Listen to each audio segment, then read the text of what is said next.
Gente, Vitória, será que você pode parar um pouquinho a projeção para a gente fazer aqui, atender um pedido aqui do pessoal da coordenação? Enquanto eu vou dando boa tarde, apresentando as nossas convidadas, eu queria perguntar se vocês podem fazer aí a gentileza de, nesse comecinho, abrir a câmera para a gente fazer aqui um registro que vai ficar para a memória, né, do encontro, o primeiro NBcast. Hoje, inclusive, Helena, é um dia bem especial, porque eu estou vendo por aí, algumas pessoas estão publicando que é Dia Nacional do Podcast. Outros publicaram que é Dia Internacional. Então, eu não sei, mas é Dia do Podcast hoje. Que legal! 30 Também é o Dia do Tradutor. A gente tem o mesmo dia aí para comemorar. Isso. Então, se vocês puderem abrir aí para a gente fazer esse printzinho no início, vou dar um tempinho para vocês irem se organizando. E enquanto isso, eu vou fazer a apresentação aqui das nossas. Oi? Opa, tinha um aí ligado, eu estava reverberando aí. Para quem puder, tá? Abrir a câmera só para esse registrozinho aqui do início. Quem vai fazer aí? Você, Paulo ou Marie? Ver se está com a maior parte. Vamos ambos. Pode ser? Então tá, ver se está a maior parte das pessoas na câmera, ou na tela, né? Aquela interface que aparece mais. Então vamos nos concentrar para sair todo mundo bem bonito e sonoro. Tem como isso, né? Na foto. Olha, Paulo.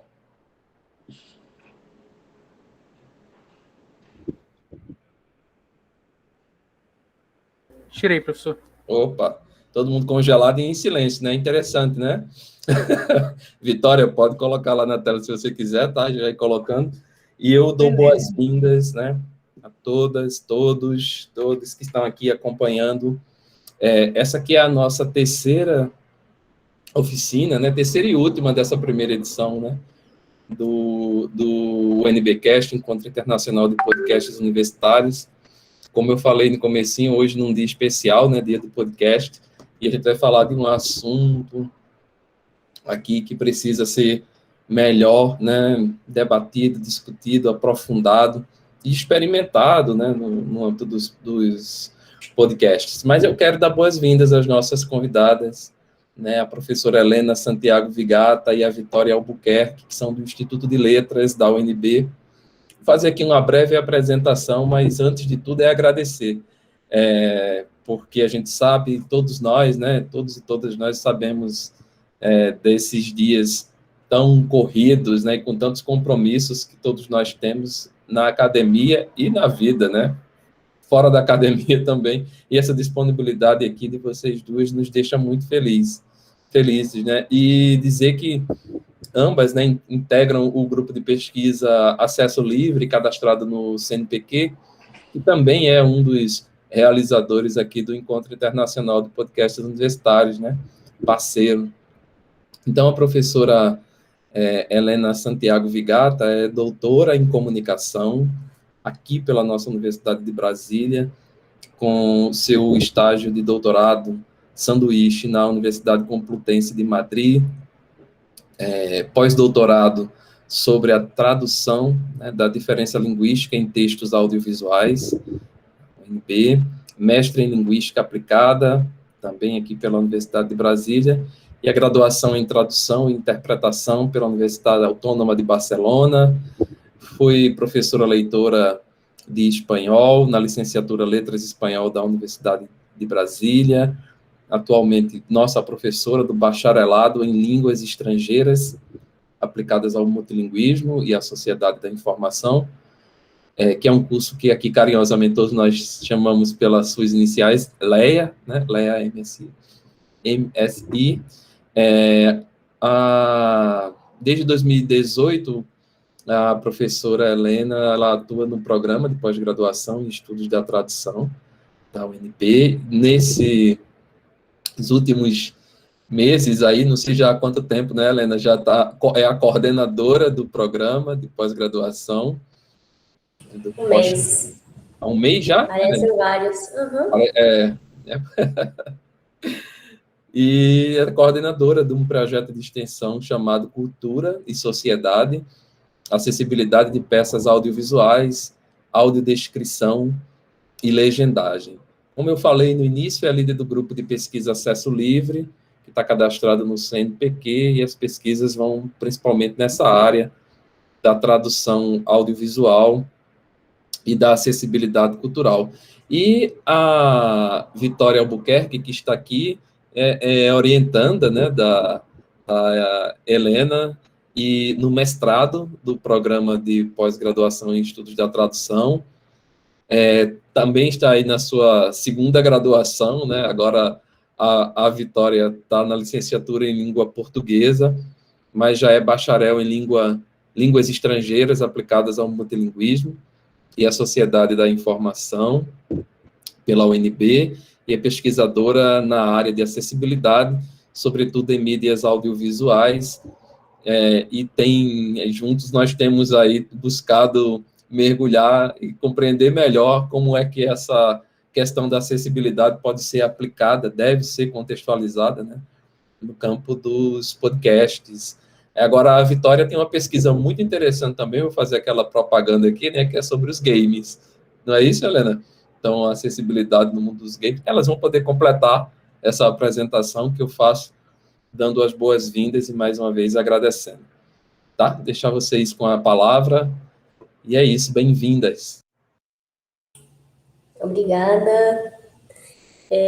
Sim, então, agradeço muito pelo convite do professor Elton, parceirão, ele que nos inseriu nessa linha de pesquisa dos podcasts, né? A gente vinha desenvolvendo pesquisa na área de filmes, telenovela, fotografia, exposições de arte, teatro, e aí a Vitória, né, iniciou o percurso aí de pesquisa em games. Inclusive, ele apresentou agora na Semana Universitária, vocês vão poder assistir a live que ela fez, né, um streaming bem legal, analisando a acessibilidade de um videojogo, e depois ela pode comentar. E, então, hoje a gente vai falar desse projeto que nós três temos, e acho que a dinâmica de trabalho vai ser apresentar, e todo mundo, né, o Elton também está muito bem-vindo a falar, a Vitória vai comentando junto comigo, é uma área que a gente está explorando ainda,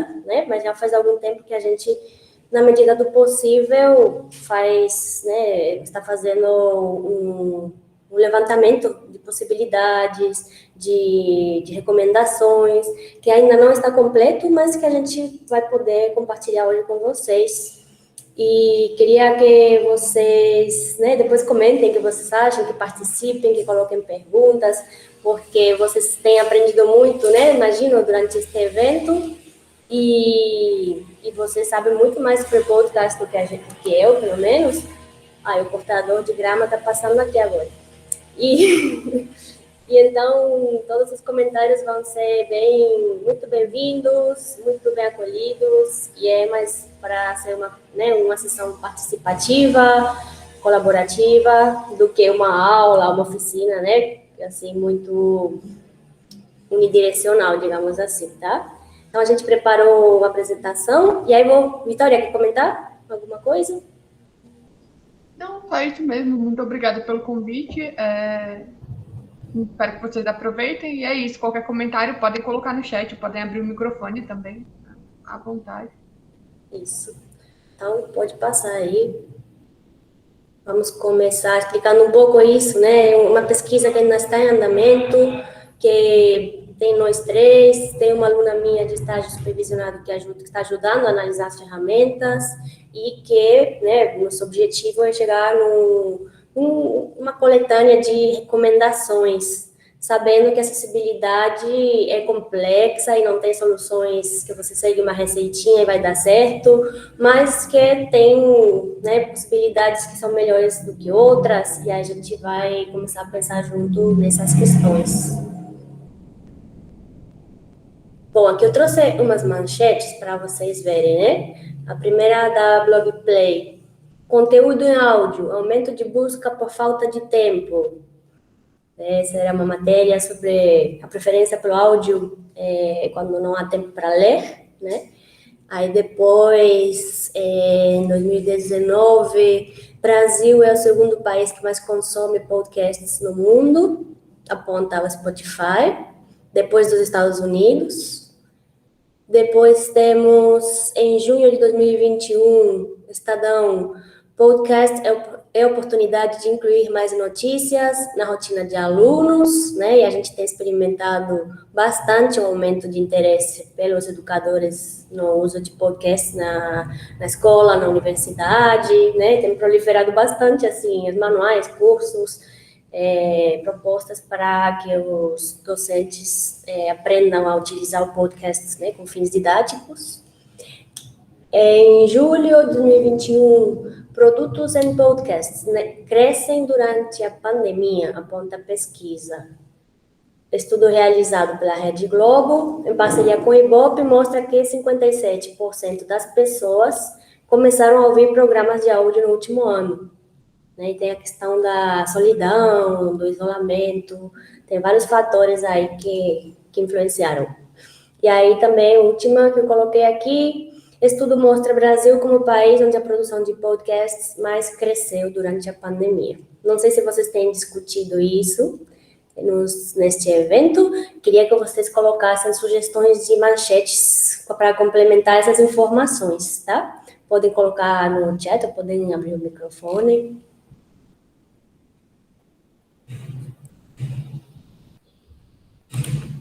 Helena, eu acho que bem interessante é a gente falar de pesquisas que o pessoal da Associação Brasileira de Podcasters, né, tem feito aqui no Brasil, e que é a ABPOD, uma associação muito interessante, né, que reúne podcasters profissionais. Inclusive, eles estão com parceiros aqui também do evento.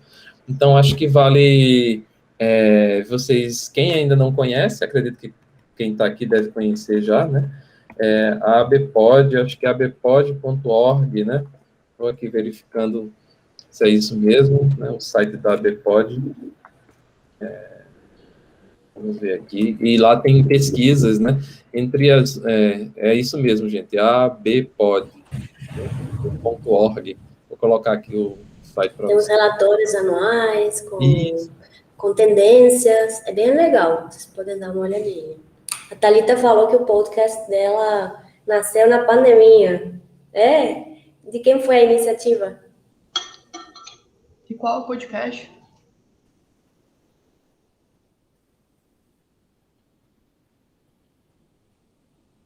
Vocês podem falar, né, gente? Abrir o microfone também se quiserem. Né?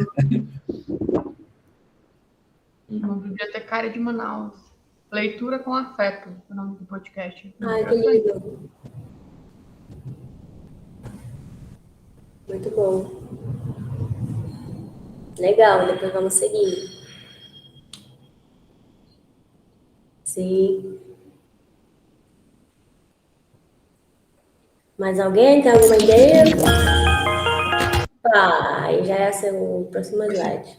Eu apresentei assim, eu acho que, né, desde que a gente está acompanhando esse tema, são manchetes que aparecem, né, que a gente tem visto tendências, e com a pandemia, não só os podcasts, mas os videogames têm aumentado muito. Então, formas de entretenimento que, primeiro, que você pode fazer sozinho em casa sem sair, mas também alguns deles te aproximam de outras pessoas, né? Então, também tem sido muito importante. Tá, então vamos passar para esse vídeo que está no próximo slide, por favor. Any questions? Now we can finish our class.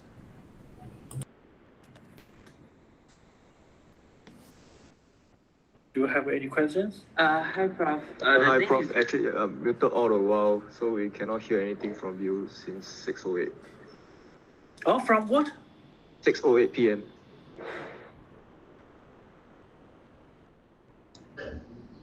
You mean how long did you hear from the first few minutes? First few minutes. Yeah. Then from 6:08 onwards, your screen froze, and we hear nothing from you ever since. Yeah.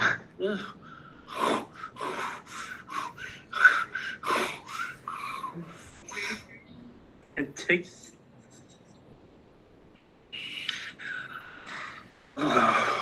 Okay, so maybe I will redo this class sometime. Sorry.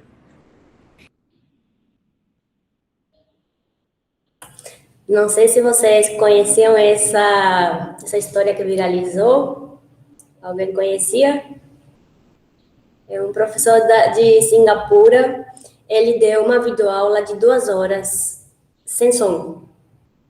Ele começou a falar, 10 minutos depois a imagem congelou, os alunos ficaram mandando, né, ligando para ele, tentando pelo WhatsApp, sei lá, né, mensagens, avisando, professor, a gente não está te ouvindo.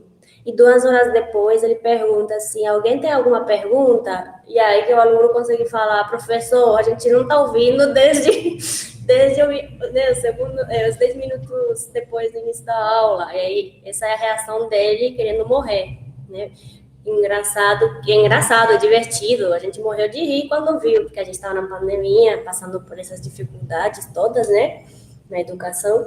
Mas, ao mesmo tempo, é trágico, né? E uma aula toda perdida, e os alunos, com toda a paciência e resignação, ficaram até o final, só para poder dizer que estavam ali, né? Apoiando o professor. Então, assim, eu coloquei esse exemplo porque, assim, ele ficou desesperado quando soube, ele levou um susto, né? Mas ele estava tranquilamente dando a aula dele, achando que estava tudo bem. É como quando a gente vai produzir um conteúdo e acha que está tudo certo e não se preocupa, não leva em consideração que tem pessoas que esperam resignadamente ter algum conteúdo para poder acessar, né? Então, a gente tem que pensar nessas pessoas, e às vezes a gente nem tem a consciência disso. Temos muitas pessoas, né, que não vão ter acesso ao nosso conteúdo, mas a gente nunca pensou nisso. Quando a gente percebe que a gente leva um susto, né? E essas pessoas também estão aí há muitos anos tentando, né? Conquistar esse direito de ter informação, de ter entretenimento, de ter comunicação. Então, eu coloquei isso para vocês já começarem a pensar, né, no que acarreta esse tipo de situação. Pode passar, Vicky. E então, aqui eu trago 2 manchetes. A primeira é: a Organização Mundial da Saúde alerta que perda de audição pode afetar mais de 900 milhões até 2050. E, inclusive, né, está preocupada com adolescentes, jovens, que estão expostos a muito altos níveis de ruído e que, então, né, provavelmente vão sentir as consequências daqui a alguns anos.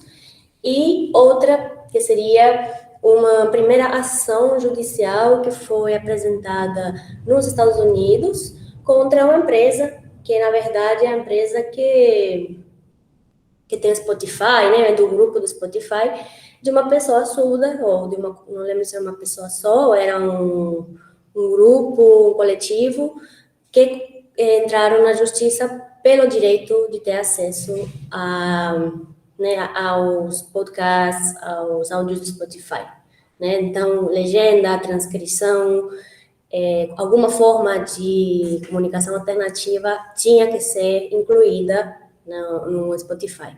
Então, para vocês verem, são manchetes raras, ninguém vê, né? Mas que para a gente são importantes, porque são justamente essas pessoas que mais ficam excluídas de nosso conteúdo.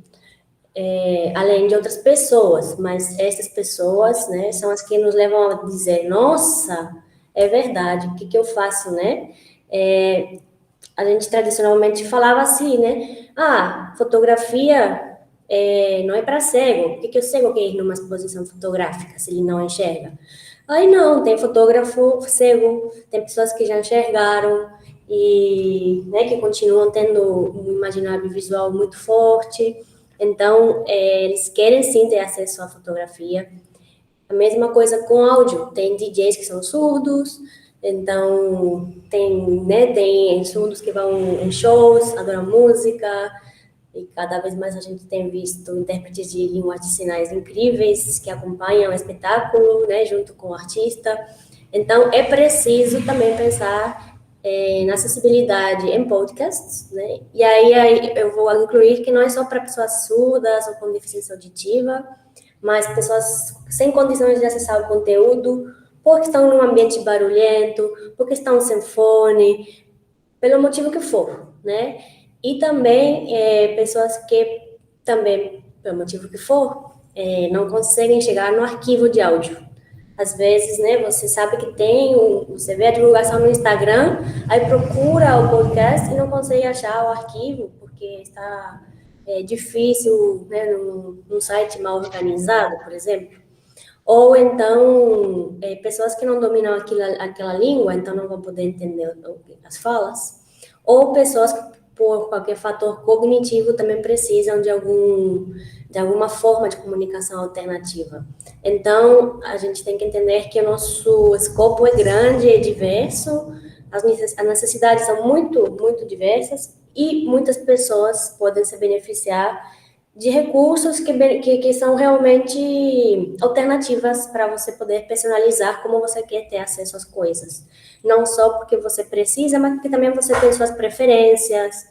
Você pode ser mais visual e gostar do texto escrito, ou você gosta do texto escrito com o áudio, né? Então, você pode se beneficiar. E aí, eu acho que a Vitória tem como complementar isso, né? Outro dia você falou coisas interessantes na área de games. Isso. Quando a gente fala em acessibilidade, a gente costuma falar que ela é o que vai tornar para muitas pessoas o acesso possível, e sem ela, as pessoas realmente não chegariam no seu conteúdo, que é o caso do surdo. Realmente, se você não colocar nenhuma outra mídia que não seja o som, ele não vai conseguir acessar de nenhuma forma. Mas é o que torna mais fácil para muitas outras pessoas. Pode ser alguém que acompanha seu podcast todo dia, está ali sempre na data de lançamento, acompanha fielmente, e no dia do próximo capítulo quebrou o fone, o áudio está ruim, mas ele continua ali querendo consumir seu conteúdo. Então, existem vários fatores pelos quais a acessibilidade é positiva para você e para o seu público.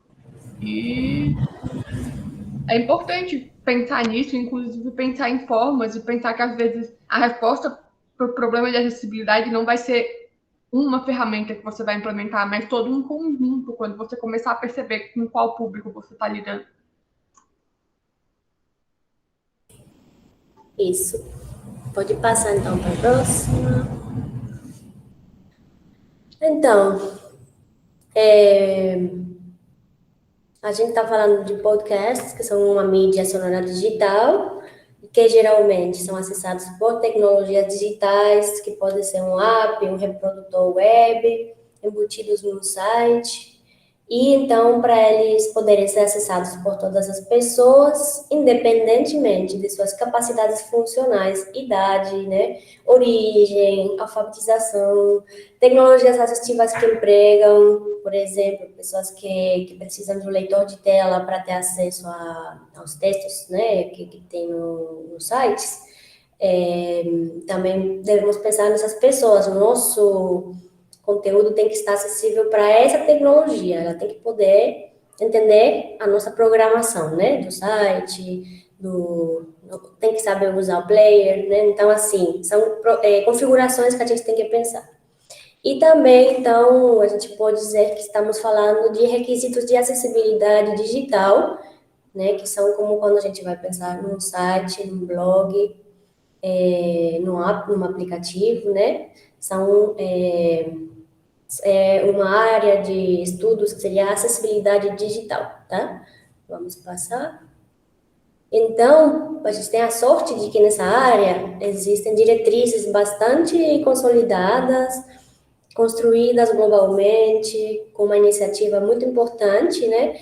Que é a iniciativa WAI, né? A Web Accessibility Initiative, do consórcio W3C, World Wide Web Consortium, e então eles estão atualizando as versões dessas diretrizes para estar sempre alinhados com as novidades de todos os navegadores, do tipo de programação, das linguagens que vão surgindo. Então, são uma referência de confiança que a gente pode seguir. Tá? E eles definem acessibilidade assim: Um site ou tecnologia é acessível quando as pessoas o podem perceber, entender, navegar e interagir, e também contribuir, né? Então, no caso, quando é interativo, quando tem participação, comentários, que isso também pode ser inserido no podcast, né? Isso aí seria acessibilidade, quando as pessoas, independentemente de suas características, suas tecnologias, consigam ter acesso. Quer comentar, Vicky? Aqui é como se fosse um panorama geral, bem introdutório, do que diz esse guia. Esse guia, como a Helena falou, ele é bem consolidado, ele é internacional, não é só uma coisa do Brasil. Aqui no Brasil, a gente tem um guia nacional, que é o do governo, que é aquele usado nas páginas institucionais, vocês podem achar em português. O guia, o WCAG, é achado em português, ele é considerado uma bíblia da acessibilidade na internet, apesar de não poder nunca se limitar a ele. E ele coloca, então, alguns requisitos principais para você pensar quando você está colocando sua mídia em um ambiente digital. Esse ambiente tem que ter algumas características. O primeiro, por exemplo, a clareza de informações. Então, um contraste efetivo de cores para que seja possível ler seu texto, um tamanho de fonte adequado. Se seu site tem alguma função de, por exemplo, o vídeo começa sozinho, passa alguma informação visual rápida, você tem que alentar o tempo. É importante você pensar em um usuário de leitor de tela. Então, são pessoas que frequentemente não vão usar o mouse para navegar seu site, se a gente está falando de um desktop, mas vão usar o teclado. Então, todas as funcionalidades que você tem devem ser navegáveis, operáveis, usando um teclado e não só o mouse. É importante que você tenha alternativas textuais a qualquer informação não textual do seu site. Então, se você tem uma imagem, é importante que você audiodescreva. Alternativas para vídeo e áudio, que aqui o que mais interessa, talvez, né, o público do podcast. Então, se por algum motivo o seu público não pode obter essa informação sonora, visual, audiovisual, enfim, então deveria ter uma alternativa. Qualquer que seja o motivo, seja porque a gente está falando de um usuário surdo, seja que é de alguém que a conexão de internet está ruim e não vai conseguir ouvir bem, mas por qualquer motivo que seja, deveria ter uma alternativa. Alternativas viáveis, por exemplo, são a legendagem, a descrição em tempo real desse vídeo. Deve ter o tamanho, tem a questão da compatibilidade, que é importante pensar, né? Se seu site, se sua ferramenta é compatível tanto para o desktop, quanto para o celular, quanto para um tablet.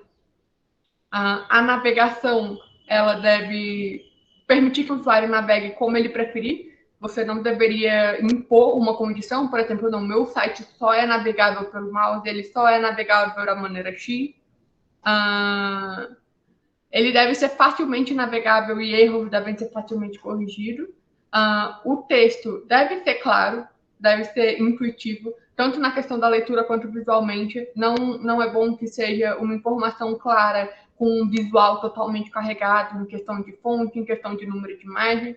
E, por fim, ele deve ser previsível. Como assim? A pessoa não precisa aprender a usar seu site, ela vai entrar e ela já vai saber mais ou menos, poxa, esse é um botão de play, ele é universal, então eu clico aqui e eu sei que meu áudio vai começar. Então, essas são as principais características dos requisitos desse guia.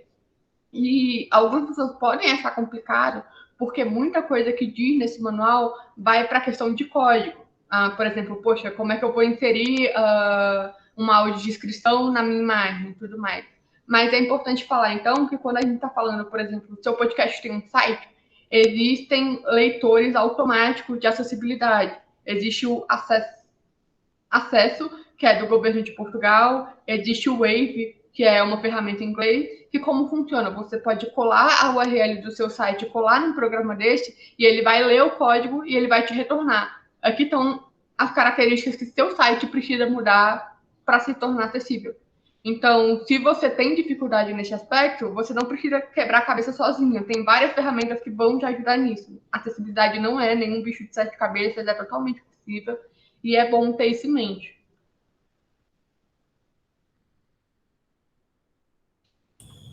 Sim, exatamente. Tem também um site que depois a gente compartilha, que tem aqueles cartãozinhos que é as diretrizes simplificadas. Você tem esse, Vicky? a gente compartilha, porque é bem prático, assim, para quem trabalha com desenvolvimento. Então, o que é importante também ressaltar? Às vezes, né, a gente pensa, nossa, já criei meu podcast, agora quero que seja acessível, né? Aí fica mais difícil. Não é impossível, mas é aquele tempo que vocês vão ter que gastar para desfazer o que vocês fizeram para poder se adequar, né? Se ajustar às diretrizes. Então, tudo bem. Uma vez que vocês fazem essa adequação, aí vocês, a partir desse momento, vão pensar sempre, tá, antes de qualquer decisão, eu vou pensar na acessibilidade também, né? Então, antes de planejar meu próximo episódio, qualquer mudança de periodicidade, qualquer mudança de identidade visual, né, migração de plataforma, tudo isso eu já vou ter que pensar na acessibilidade, porque facilita muito. E aí, a gente fala de um conceito, né, que vem do design, que é o design universal, é aquele design que é pensando em todas as pessoas. Claro que sabemos que é muito difícil contemplar todas as necessidades e preferências, não é o que a gente vai aqui defender, porque é bem difícil, mas a gente tem como, pelo menos, tentar, né, cumprir com algumas mínimas, e ter sempre claro que vai ser necessário não só validar, por exemplo, com um sistema automático, um validador, né, como a Vicky mencionou, mas também depois receber os feedbacks dos usuários, né? Então, vocês podem fazer um estudo de usuário para ver como é que está o site, o que poderia melhorar. E aí, então, é o que a gente chama também, no caso, se vocês fazem depois, aí já é post-facto, né?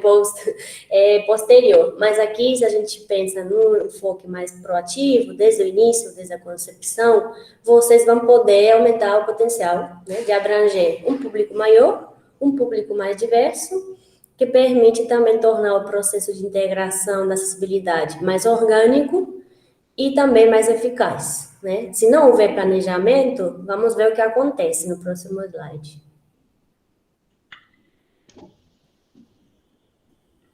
Aqui, né, a gente tem 2 podcasts. Um é o Tales from the Dark Dragons Inn, da Austrália, que ele se propôs realmente a fazer a transcrição de todos os episódios, né? E ele anunciou aquilo como uma meta e um propósito e uma premissa.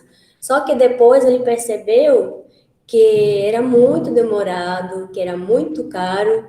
Então, assim, como ele tinha decidido depois, tinha também muito episódio atrasado, né? Então, ele fazia episódios semanais entre 40 e 60 minutos de duração, e ele tinha contratado um transcritor, e aí começou a ver que o transcritor, né, ele atrasava, ou ele queria cobrar mais caro, porque era um trabalho bastante, né, demandante, e aí ele acabou colocando um aviso para os seus, né, seguidores, falando, desculpem, eu sei que vocês precisam de acessibilidade, mas eu percebi que, né, que é é um objetivo, né, legítimo, mas meu planejamento não foi tão bom, né? Então, é importante também você se comunicar com o seu público, né? E ser também honesto, assim, nem sempre temos recursos para pagar por um transcritor, por um serviço, por uma ferramenta, mas quando temos dinheiro, né? Por exemplo, The Daily, do The New York Times, que eu trouxe vários exemplos dele para exemplos positivos, né? Eles fazem episódios diários de segunda a sexta com duração de 20 minutos. E aí eles já avisam, olha, a gente coloca as transcrições sempre no dia seguinte, né? E também diz onde vocês vão encontrar as transcrições, na parte de cima, né? Na parte superior da página.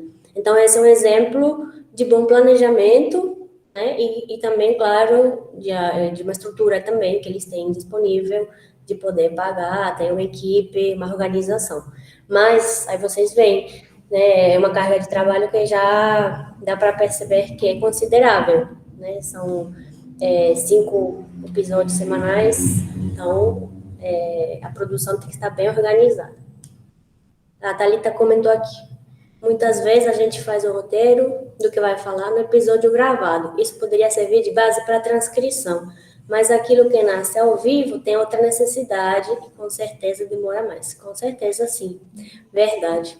A gente vai comentar sobre isso. Tá, então, aqui, decisões que a gente vai ter que pensar, né, antes, na pré-produção. Então, quem é nosso público, necessidades, preferências, né, tendências, equipe e convidados, a gente pode fazer uma programação, tipo de conteúdo, linguagem que vamos usar, duração dos episódios, periodicidade, identidade sonora, vinheta de abertura, de encerramento, transição e identidade visual, plataformas, divulgação, né? Tudo isso eu acho que vocês já pensaram, já planejaram. Aí agora a gente então vai ter que adicionar acessibilidade, né? É mais um critério. Pronto, então um dos recursos que a gente encontrou nas recomendações, seguindo vários sites que incluem recomendações, né? Que a gente foi lendo, foi selecionando as dicas e procurando exemplos. Aqui a gente tem a informação escrita, né, que é fundamental, porque quando o seu conteúdo é primordialmente em áudio, então a informação escrita é muito importante. Pode passar.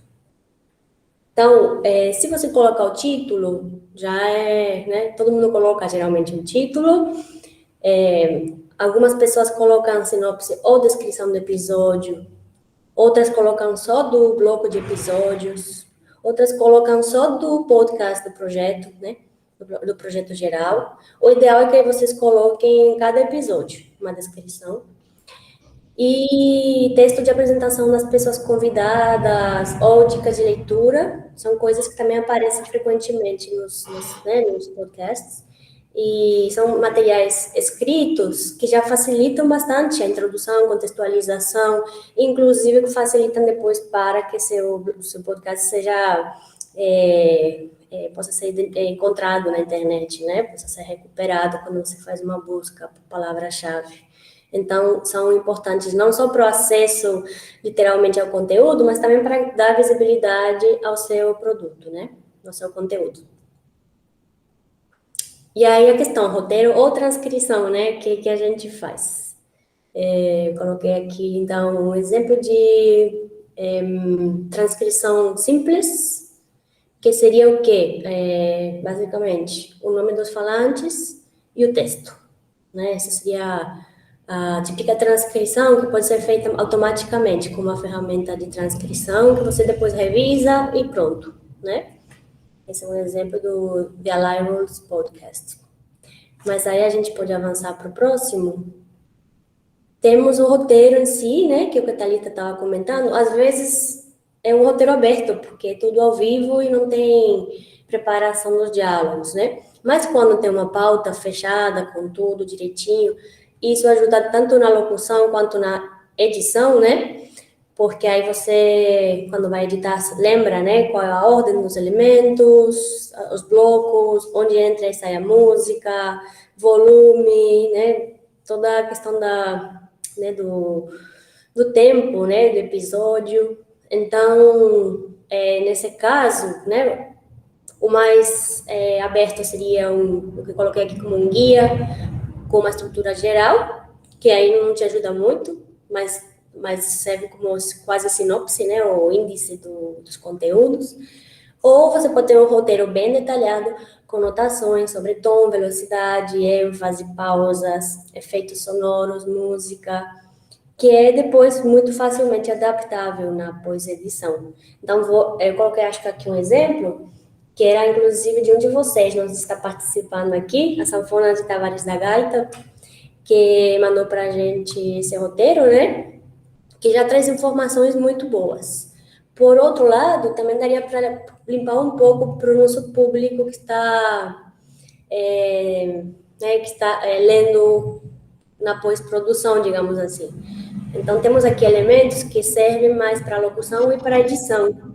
E, por exemplo, termos, né? O primeiro são termos técnicos, né? Após vinheta de abertura, trilha explode e vai a BG, né? Que vocês usam essa terminologia. A BG é uma terminologia que a gente não utiliza no dia a dia, então daria para limpar. Ou aqui embaixo, quando colocar deixa inicial e final, para saber onde começa e termina a música, que aí o editor já sabe onde cortar, já sabe qual parte da música vai usar, por exemplo. Isso serve para a edição, né, na pós-produção, que vocês vão poder fazer. Limpar e, claro, inserir, por exemplo, as pausas é interessante manter. E questões também de música, estilo de música, né, ritmo, qualquer coisa que seja importante, assim, para dar uma emotividade, uma carga, né, de prosódia, de efetividade, de ênfase, tudo isso a gente coloca também na nossa transcrição, né? Ou roteiro de pós-produção, que poderíamos chamar, né? Não sei se vocês querem comentar. Ou Vicky. Então, a gente tem o que a gente chama eu chamo de transcrição descritiva, mas a gente não sabe como é chamada nessa área, né? Mas aqui temos alguns exemplos. Então, por exemplo, esse podcast da Austrália, né, que eu comentei antes, eles colocam a transcrição e tem aqui uma legenda no início da transcrição com cores para distinguir, né, como para te avisar. O roxo é Toby, que é interpretado ou é lido por Liz. O rosa é Mix, né, que é lido por Nina. Então, aqui é como se fossem os créditos. E aí, ao longo da transcrição, é marcado quem que está falando. E aí tem indicações sobre, por exemplo, música, né? Cello March, né? Uma marcha tocada com violoncelo. Patron Chatter, aí seria um tipo de barulhinho, aquela coisa, vozes, né? Meio que você não entende muito bem o que estão falando, eu acho, não me lembro o que quer dizer isso. Aí tem elementos paralinguísticos que já usam outro tipo de chave, né? Então, os primeiros usam o colchete e o segundo já usam a chave, né? Então, risos, suspiros, gemidos, coisas assim, que a gente emite, né? E que expressam alguma coisa, né? O cansaço, a emoção, chateação, alegria. Então, vocês podem ver que eles separaram, utilizaram os recursos da escrita, né? Os símbolos de pontuação para poder diferenciar. E também usaram recursos ortotipográficos para enfatizar, por exemplo, quando tem surpresas em what, né? Aí colocou em caixa alta, exclamação e interrogação. São recursos que a gente pode usar na nossa transcrição para ajudar a entender as questões do discurso mesmo, né? De como está fluindo aí a comunicação. Senão fica muito chapado, não tem modulação, né? Quer comentar, Vicky? Não, só retomar um pouquinho o comentário anterior da Thalita, então, essa coisa do roteiro ajudar, sim, e essa é a importância, inclusive, de você pensar em acessibilidade desde o começo, porque, que nem você falou, tem o que nasce ao vivo, mas mesmo eles, muitas vezes, podem ser roteirizados, pelo menos, por exemplo, você não sabe nada do que o seu participante vai falar, não é previsível, mas você pode colocar as marcas já, a sua vinheta, o tempo que ela dura, tudo isso vai facilitar muito no processo de pós-produção para você disponibilizar seu material acessível. E quanto mais completo for esse material produzido antes, mais fácil fica de fazer essas adaptações que a Helena está falando. Poxa, tudo começa com uma transcrição simples. E aí você vai modificando, você vai inserindo a cor, você vai inserindo os outros elementos. Então, quanto mais cedo a gente pensa nesse tipo de coisa, melhor é nosso resultado final e mais fácil também. Menos maçante, menos demorado fica o processo. Isso. E também porque quando você começa já um estilo de transcrição, o ideal é que você mantenha. Então, não, tive uma ideia genial, vou mudar. Né? A gente até viu isso. A ideia era também, quando tem vários episódios, você dá uma olhada do primeiro até o último, como evoluiu o estilo da transcrição. O ideal é que já esteja pensado, né? Que vocês tenham uma convenção. E uma convenção até com um manualzinho para quem for transcrever saber, né? Acho que tem mais exemplos aí. Mais para frente. Isso. Então, aqui é outro dos Estados Unidos, Strategic Car. Eles usam, por exemplo, também tipo de música um pouco menos representativo, por exemplo, para a gente que lê, né? Theme music, a gente entende que é a música tema do podcast. Mas que música é famosa, tem, né? É instrumental, é alegre, é triste, é uma marcha, é de violão. Essas questões podem dar mais detalhe, mais detalhamento, né? Deixar a coisa mais vívida para a gente imaginar mentalmente. Porque se você fala música tema, é como nada. Para mim não quer dizer nada. Né?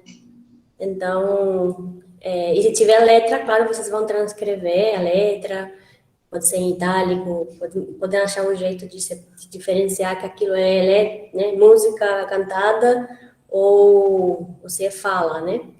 Então, aqui tem aqui era uma transcrição, né? Tem outro music, que não sei muito bem o que é. E aí começa a entrevista, tem os nomes dos falantes em caixa alta, e quando também há uma ênfase, uma exclamação, aí eles falam assim, hi, né? Coloca muitos is. Ou também usam emoticons, né? Smileys aí. Então, são formas também de você mostrar que ela só fala, por exemplo, cool, here then, how do you want to start a sentence with? Então, esse cool, colocaram como, nossa, falou com empolgação, né? É uma forma de você dar mais vida a esse diálogo, né? Pode passar. E aqui, por exemplo, temos o dele, que não fala nada sobre a música, não menciona, mas tem questões interessantes. Então, inclusive eles, claro, aqui diz qual foi a empresa que eles contrataram para fazer, né? A Free Play. Então, eles têm realmente recursos, né, empresa que faz seu serviço para eles. E aí, por exemplo, aqui temos Ben Hubbard, é o nome do falante, do locutor, né, do apresentador. E aí tem partes em que tem arquivo de áudio, são material de arquivo, né, em áudio.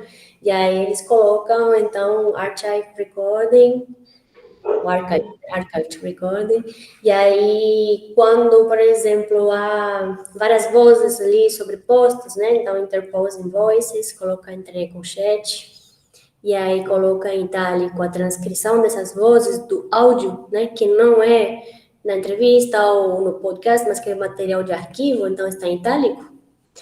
E aí quando tem vários materiais de arquivo diferentes, também separa, né, material 1, material 2, material 3, e as partes que estão, por exemplo, incompreensíveis, vocês podem colocar entre colchetes, como aqui, inaudible, né, inaudible, a gente colocaria imperceptível, incompreensível, alguma coisa assim, né.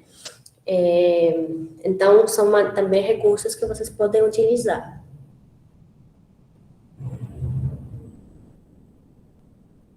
Aqui eu trouxe um exemplo do The Daily, que tem a data, tem o título, tem o resumo, descrição curta, né? Tem os créditos, e logo embaixo já tem a transcrição dentro do próprio episódio, né? Então, você pode clicar lá e vai abrir. E aí, é uma forma de você disponibilizar, né? Pode passar. E aí eu queria saber de vocês, né? Então, essa é uma opção, né? Colocou ali, não sei para onde vai. Onde vocês colocariam a transcrição? É isso que você ia perguntar, né, Thalita? O que você acha?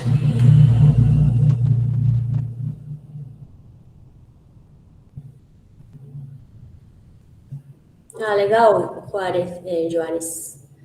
É isso, fica chapado, fica muito monótono quando a gente só tem um texto, não tem os elementos de prosódia, né, de expressividade, emoção.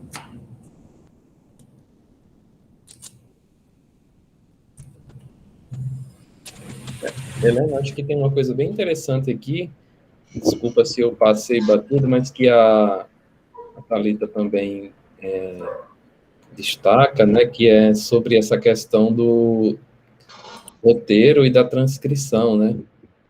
Você colocou aí transcrição descritiva, não foi o termo que você usou?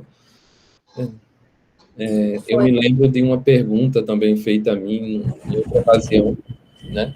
E a pessoa perguntava assim, de uma maneira um pouco Assim, acho que sem refletir muito, assim, qual seria a diferença entre um roteiro e uma transcrição, né?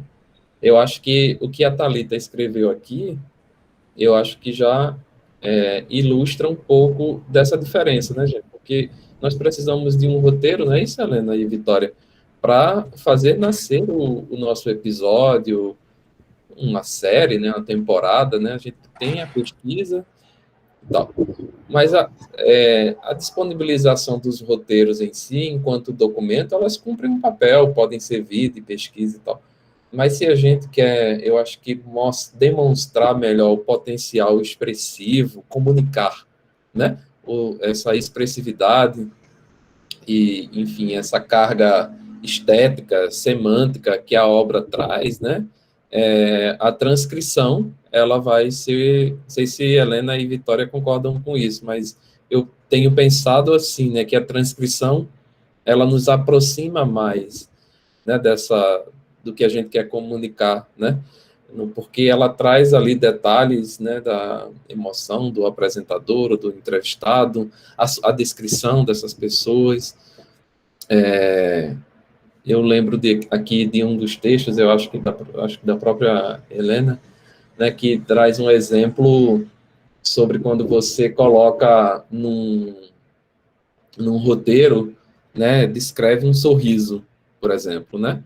Então, eu vou e coloco lá, né, uma frase de uma personagem, né, e ponho assim, sorrindo, ou então sorrisos, ou então falou sorrindo, mas essa também é uma questão que talvez precise de algo mais, né, porque a gente precisa saber ali o que esse sorriso era, se era um sarcasmo, né, se era um sorriso mesmo de, enfim, achar engraçado, ou, enfim, né, então, assim, são detalhes que eu acho que a gente chama atenção sobre essa questão dessa palavra que está aí na tela, transcrição, né, ela traz mais essa carga, né, expressiva. Agora, até que ponto, né, eu acho que isso é uma coisa também que a gente fica, Vitória, pensando, tipo, até que ponto também a gente pode estar indo além, né, e sem deixar, assim, a interpretação, né, das pessoas, né, em relação a isso, né, porque, por exemplo, um livro, se a gente está lendo um conto, por exemplo, enfim, um romance, não é? A gente não necessariamente encontra nesse tipo de transcrição. Então, também já me coloquei diante dessa pergunta. Não é que tem uma resposta certa, mas que vocês pensam assim sobre isso, né? Eu acho que tem que levar em consideração um pouquinho a diferença do tipo de mídia, né? Porque, por exemplo, realmente o livro não tem nenhum desses recursos, assim, de colocar em colchete, de colocar, talvez, ele tem a descrição de certos sons, mas não tem nesse formato. Mas aí a questão é que um livro, por exemplo, ele é aberto à interpretação para todo mundo. Está todo mundo recebendo a mesma quantidade de informação e, a partir dali, cada um vai tirar a sua interpretação pessoal. O que acontece numa transcrição de um podcast, por exemplo, é que, na verdade, existem pessoas que já têm aquela informação. Se um riso foi sarcástico, quem conseguiu ouvir esse riso já percebeu isso. E se você não colocar essa informação entre parênteses, por exemplo, é uma informação que certas pessoas vão ter e outras pessoas que são aqui vão ler o seu roteiro vão perder. Então, quando formar um roteiro e tudo mais, um roteiro não, uma transcrição, quando você for preparar seu material escrito, é isso que você tem que pensar e levar em consideração.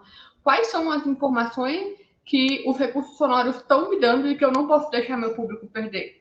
Vocês que trabalham com podcast com certeza sabem, né? A importância que tem algum som. Então, como é que eu vou colocar esse som? É o que a Helena falou. Tem a música. Eu vou sinalizar que tem uma música. Sinalizar música, tema, causa o efeito que a minha música causa quando as pessoas estão ouvindo? Não? Então, o que eu posso fazer? Como é que eu descrevo? Então, eu acho que é mais ou menos isso. Vai muito da mídia. Muito bom. Obrigado, Vitor. Eu vou compartilhar com vocês.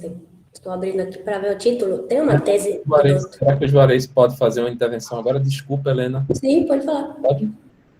Uhum. Oi, eu só fiquei com um pouco de dúvida, porque no caso, existem algumas frases, por exemplo, algumas pessoas podem interpretar de um certo tom, por exemplo, um tom grosseiro, um tom sarcástico, e outras não. E então, como é que entra a questão da subjetividade nisso, para colocar numa transcrição? Eu acho que você não precisa colocar em todas as intenções do falante. Só quando você sente que ali é uma intencionalidade marcada né, de ironia, de sarcasmo, de alegria. Então, assim, só quando você sente que é importante para interpretar aquele enunciado, porque às vezes o mesmo enunciado pode ser dito com raiva, com amor e né, e com ironia. É aí que a gente perderia informação se não tivesse esse tipo de descrição. Certo, Às vezes entendi, é obrigado. difícil, às vezes a gente não sabe, e fica lá, será que isso é ironia ou é sério mesmo? Né? Então, às vezes, a gente fica também na dúvida, inclusive, para dizer se uma música eu estou agora com minha orientanda trabalhando a legenda descritiva do filme O Cangaceiro, né? E aí tem horas que a gente acha que é uma música de suspense, mas tem horas que parece que, né? Aí fica assim, é de suspense ou é só de aventuras, né? Enfim, então acho que é difícil, mas cada vez mais a gente vê pesquisas que ajudam bastante. E aí eu queria recomendar até uma tese, mas não estou conseguindo copiar o texto do PDF, mas eu vou falar aqui, da Ana Catarina Pessoa do Nascimento. Convencionalidade nas legendas de efeitos sonoros, na legendagem para surdos e ensurdecidos. É para cinema, mas ela faz um estudo ela fez um corpus com legendas descritivas de vários países, e aí no final ela propõe ali uma taxonomia de forma de descrever os tipos de música, a forma de descrever efeitos, e é bem interessante usar, né, essas tabelas que ela apresenta, esses quadros, porque ajuda muito, né? Claro que às vezes você fala, precisaria de outra descrição diferente, mas já ajudaria muito, né, para quem está começando, para ver as possibilidades. Eu vou falar de novo, porque não estou conseguindo aqui, como é que eu falei? Convencionalidade nas legendas de efeitos sonoros na legendagem para surdos e ensurdecidos. Depois eu tento achar aqui para vocês, tá? Coloco o link. Então, às vezes, você fala, gente, não tenho certeza, não vou colocar. Por isso, é bom que sempre, se vocês vão fazer a transcrição, vocês revisem, né? Se alguém vai fazer para vocês depois vão e revisam. Porque vocês já tinham, né? Às vezes são vocês mesmos que falaram, tem claro o que vocês queriam transmitir. Aí você fala, não é bem isso, vou tirar, né? Então, às vezes a gente cai nessa questão do subjetivo, né? Ou da má interpretação por parte do transcritor, que pode acontecer. Mas aí vocês vão pegando aí a prática.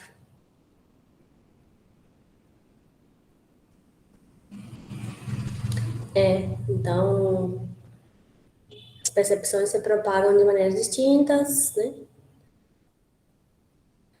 Exatamente, deve ser esse. Obrigada. Tá, então, onde vamos colocar as descrições? Eu coloquei aí umas recomendações que a gente pegou de um site, né? Então, primeiro, tem gente que coloca... Essa aí, Thalita. Tem gente que coloca, por exemplo, tem o meu site, vou colocar no item do menu lá em cima, transcrições. E colocou ali todas as transcrições. É uma opção, mas sabendo que há maneiras e maneiras de colocar, tá? Então, por exemplo, o que recomendam nos sites que a gente viu? Colocar a transcrição direto na página, em texto simples ou em HTML. Então, por exemplo, embaixo do episódio, né, onde a gente às vezes coloca outros conteúdos sobre o convidado, né, leituras recomendadas, contexto e tal, vocês poderiam colocar a transcrição, porque aí quem não quiser não lê, mas quem quiser pode escutar e ler na mesma página. E o fato de estar em texto simples no HTML, porque se você coloca um PDF, que a pessoa vai ter que descarregar, né, baixar, aí já é burocrático e problemático, né? E o PDF, às vezes, não é acessível para leitor de tela, não, assim, tem os problemas, né, do próprio formato. E também, se você colocar um link para outra página, o ideal é que seja assim, vou para outra página que só tem a transcrição. Não vou para uma página, né, para o meu submenu transcrições e lá eu tenho que navegar pelos, né? Então, assim, que esteja bem fácil, que se vou clicar no link, eu vou para uma página HTML com texto. E tem outra dica que se as transcrições estão sincronizadas com a fala, né, que tem hoje como fazer isso, depois a gente vai ver, também pode ajudar algumas pessoas, né, a acompanhar o episódio. Mas também deveria haver uma forma de depois o pessoal fazer busca pelas palavras-chave da transcrição. Então, o texto em si, completo, tem que estar pesquisável, né? E também é importante sempre avisar seu público onde que a transcrição está. Pode ser no início do episódio, no teaser, na divulgação. Assim, tem que estar em vários lugares para que quem for saber do podcast saiba que tem uma transcrição e onde encontrar. E acho que é isso, tá? Essas são as dicas que a gente achou. Não sei se alguém quer comentar.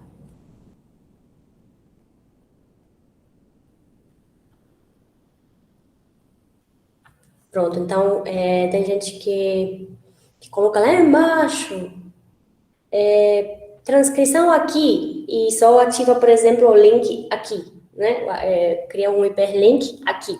Se eu estou navegando pela tecla Tab, pelo teclado, né? E eu quero saber, porque eu não estou vendo a tela, e eu quero saber onde está a transcrição, eu vou procurar os links, ou eu vou procurar pela palavra transcrição. Então, se o link for simplesmente estiver ativa a palavra aqui, eu não vou saber o que tem lá. Então, se eu colocar assim, transcrição aqui, ativo como um link, aí eu já vou chegar no link e vou saber que aqui tem uma transcrição. São detalhes que vocês vão aprendendo sobre navegação, né, sobre acessibilidade digital. A Thalita levantou a mão. Oi, tá me ouvindo? Sim. Então, essas opções seriam para quando existe um site para o podcast, ou elas são possíveis no Spotify, no Google Podcasts? São para quando existe um site. Certo. Que é recomendado. Uhum. Assim, é recomendável que vocês tenham um site também. Tá. É até interessante comentar, hoje em dia o Spotify não oferece, né? Você comentou do Spotify, realmente ele é uma ferramenta muito inacessível nesse sentido. Hoje já tem uma briga, começou inclusive no fórum de usuários do Spotify, para que eles coloquem a legenda. Um argumento que usam é até que eles já têm um recurso, eles usam, por exemplo, no stories do Instagram e tudo mais, e quando colocam uma música, ele cria uma legenda automática. Então, por que ele não deixa os produtores de conteúdo criarem também? Mas enquanto essa briga não avança, uma solução possível é justamente essa. Você cria um site, porque aí quando você escrever a descrição do seu podcast no Spotify, você pode colocar o link lá, para a pessoa conseguir, de algum jeito, pelo aplicativo, chegar no lugar certo.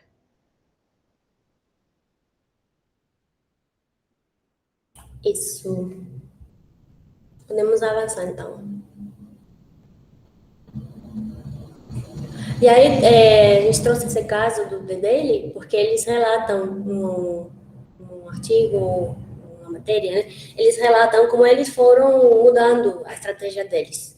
Então, inicialmente, eles fizeram as legendas tipo karaokê, que iam aparecendo no próprio episódio, como vocês estão vendo na tela, no player, né? E aí era simultâneo com sons, né? Então, você pode até fazer descritivo, com colchetes, com recursos, e com as transcrições simultâneas, né? Com as falas, com os sons. Mas aí, o que acontecia? Se eu quisesse ver, será que este episódio fala de aborto? Né? Em vez de eu falar de justiça, de escola, eu quero saber sobre aborto. Aí não consigo resgatar essa informação. Eu vou ter que assistir ao episódio, né? Então, não é interessante, porque a informação fica muito embutida ali, muito oculta, né? E também tem outra questão. Quando a gente vai legendar para filme, a gente sabe que tem uma velocidade de leitura, que tem que adaptar o texto, vai enxugar, tem umas estratégias para reduzir, né, para que se adeque à taxa de leitura do cidadão médio, né? Aqui não, aqui eles fazem uma transcrição, ainda adiciona, se você adiciona ainda entre colchetes outras informações, fica muito texto, e se a pessoa estiver falando rápido, fica uma loucura para acompanhar. Então, não recomendam, né? Pode passar. Só se você fosse adaptar o texto, reduzir ele e tal, como quando a gente legenda propriamente. E aí eles passaram para esse formato, que seria colocar mais texto, né? Encher a tela de texto e ir marcando os segmentos que estão sendo falados, porque aí você tem mais tempo para ler, né? Não precisa necessariamente acompanhar o que está ativo, você pode ter o contexto, né? Mas mesmo assim tinha esse problema das buscas que não permitiam. E aí chegaram numa versão final que seria a próxima, eu acho. Criar um site, né? Então eu falei, o site está sendo a solução por enquanto, né? Que aí tem a sua própria URL, que pode ser acessado desde a página do podcast, como vocês viram no início, né? Aquele que aparecia dentro do player transcrição. Você clica nele, vai para uma página de HTML, onde tem a transcrição, e também isso facilita que você, além de fazer a busca, que todos os seus metadados fiquem disponíveis para otimizar os mecanismos de busca do seu podcast, então ele vai ficar mais visível, né, mais recuperável quando as pessoas procuram na internet, vai chegar em mais gente, né?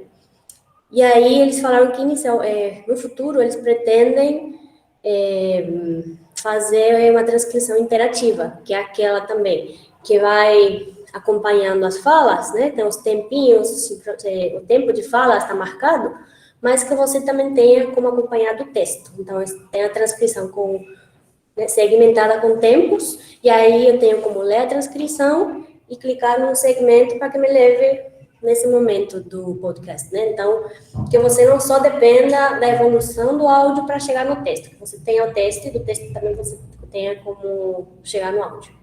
Então, essa é a próxima fase evolutiva, que eu acho que é a tendência, né? Que você tenha como fazer dos dois jeitos, de forma simultânea com o áudio, mas também que você tenha como recuperar a informação. Se você não quer fazer simultâneo, vai fazer a leitura no seu ritmo também. O Juarez perguntou aqui se a função do Spotify para as letras e músicas, exatamente, eles usam, né? E ainda tem essa questão do efeito karaokê. E realmente, o texto na velocidade da fala, se a fala for muito rápida, não é ideal. Tem que ter outra forma de a gente acessar, que seria a transcrição completa. Você tem como botar as duas, né? Então, se você quer uma coisa mais dinâmica, faz a sua legenda efeito karaokê, mas embaixo coloca a transcrição completa ou no link para uma página de HTML, né? Que aí a pessoa opta por um ou por outro. Só acrescentando aqui, esse é o legal também da gente buscar em outras fontes, porque assim, o objetivo da gente, de vocês, pode ser o podcast, mas não quer dizer que outras modalidades não estejam sofrendo com os mesmos problemas. Então, tudo isso que a gente falou agora, por exemplo, vocês podem ver em sites, principalmente agora, esse período de pandemia que deram um boom, em sites de educação à distância. Se você for num Coursera, por exemplo, que disponibiliza cursos online gratuitos, você vai ver que eles usam muito dos recursos que a gente está falando aqui. Ele tem a legenda, sendo que no player dele você pode diminuir a velocidade do vídeo, então se a velocidade da fala for um problema, você pode reduzir. Embaixo tem a transcrição completa que você pode pesquisar, mas é uma transcrição interativa. Você clicando em cada frase, você começa o vídeo. Então, assim, eles utilizam todos os recursos de um só. Então, é interessante sempre que vocês forem pesquisar acessibilidade, pensar em acessibilidade, não pesquisar só podcast, porque às vezes as outras mídias vão te dar umas ideias legais também.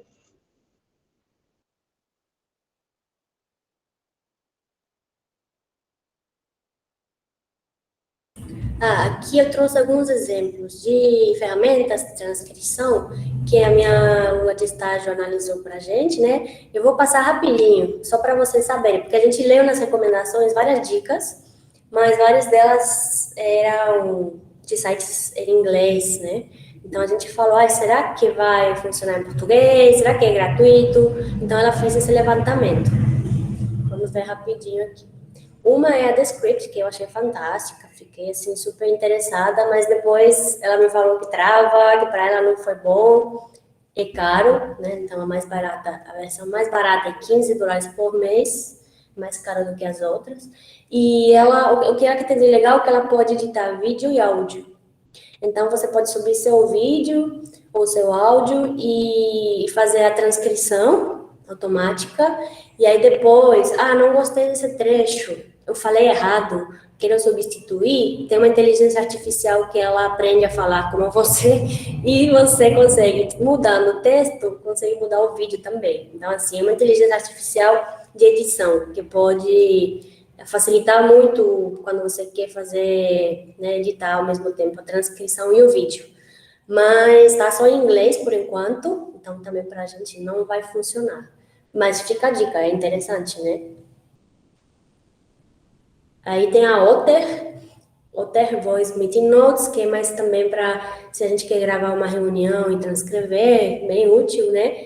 Interessante que ela cria aí as palavras-chave para etiquetar, para indexar. E aí ela fala que permite transcrever áudio em texto em tempo real, ou também subir o arquivo para transcrever, e você paga por mês também, uns $8. É mais fácil do que o anterior, né? E também está em inglês, também não vai, por enquanto, servir. A Omni Studio tem uma plataforma que é para podcasts, né? Então, já é específico para podcasts. E ele cobra por minuto de transcrição. Então, você sobe seu conteúdo e já te diz, olha, tem tantos minutos, vou te cobrar tanto. E o legal é que tem suporte para tradução de players, né, para inserção de vídeo no idioma do navegador, personalizável, tem vários idiomas, mas ela nem testou porque é pago também, né? Então, fez um textinho assim, bem, acho que fez 1 minuto de teste, pagou alguns reais, mas não... assim, não recomendou. Aí tem o Express Scribe, que é mais para fazer, a gente mesma fazer a transcrição, achei bem útil. Não é automática, é um software que te permite... E, sabe, quando você transcreve, que você dá play, escuta, pausa, escreve, tem que voltar, né? Então, ele te ajuda a você voltar ao ponto inicial, né? Então, você faz looping dos trechinhos que você está transcrevendo, sem precisar sempre... esqueci, tenho que voltar, né? Então, ele já volta. E é interessante para transcrever áudio. E é isso, tem a opção de velocidade, você pode diminuir a velocidade para facilitar. E é gratuito. Headliner foi o que ela mais gostou. Fácil de criar e compartilhar automaticamente vídeos de podcast nas redes sociais. Então, aqui já entramos no outro tema. Recomendam que a gente use redes sociais, plataformas de divulgação que permitam colocar vídeo, legenda, imagem, né, que te permitem divulgar de uma forma mais, como diria, mais multimídia, né? E esse é pago, uns $10 por mês, mas transcreve em todos os idiomas, cria o audiograma, que é essa onda sonora, né? Configura o idioma, faz a transcrição rápida e muito boa. Então, ficou como a melhor dica para quem quer investir, né, numa ferramenta. Pode passar, Vicky. E aí, os audiogramas, elementos visuais são para quê, né? A gente ficou assim, não sabemos muito bem. Mas a gente achou aí uma resposta que está aí no próximo slide, que seria, que permitem, por exemplo, eu quero compartilhar meu áudio na rede social. Nem todas permitem que você coloque um MP3. Se você colocar, criar um audiograma, ele já te permite como colocar um vídeo, né, sem precisar colocar o vídeo, as imagens. E também permite que a pessoa que está acompanhando saiba que tem, né, que deu play e que está realmente acontecendo, né? Então, ajuda as pessoas sem acesso ao canal acústico saber que o áudio está ativo. É uma forma também, às vezes eu olho também, quando eu penso, está sem áudio, aí você vê que está ativo, fala, o problema não é que está sem áudio, é que estou com algum problema técnico, né? Aqui, acho que eu estou falando muito, vou deixar para a Vicky falar um pouquinho, né? Mas aqui também tiramos do headliner, mas aí a Vicky pode comentar um pouquinho opções, né, de uso de imagens, de texto.